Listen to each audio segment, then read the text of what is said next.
আসসালামু আলাইকুম ভিউয়ার্স। সকাল থেকে উঠে তো কাজকর্ম করলাম, সকালে নাস্তা তৈরি করে ছেলে মেয়েদেরকে খাওয়ালাম, কতগুলা কাপড় চোপড় ধুলাম। প্রত্যেক দিন 1 বালতি 2 বালতি করে কাপড় চোপড় ধুতে হয়। এই যে 1 বালতি কাপড় চোপড় ধুলাম। এখন দুপুরে রান্না করব। দুপুরে রান্নার জন্য চুলায় ভাত বসাই দিছি। তো আমি টপের ভিতরে 2টা গাছ লাগিয়েছিলাম।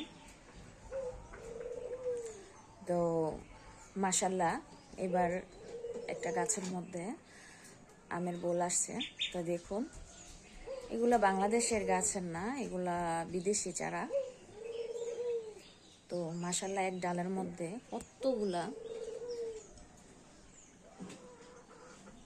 বইল আসছে দেখেন।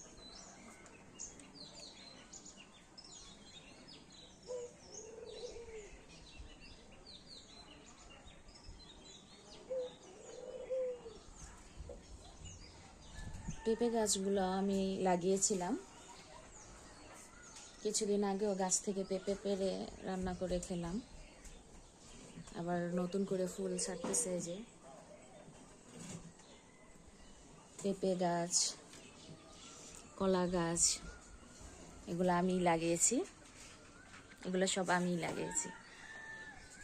আর ছাদের উপরে কয়েক রকমের গাছই লাগিয়েছি। তো ছাদের ভিডিওটা আপনাদেরকে আমি আরেকদিন করে দেখাবো। তো এখন যাব ছাদে, কাপড় চোপড়গুলো শুকাতে দেব, দুপুরে রান্না বসিয়ে দেব।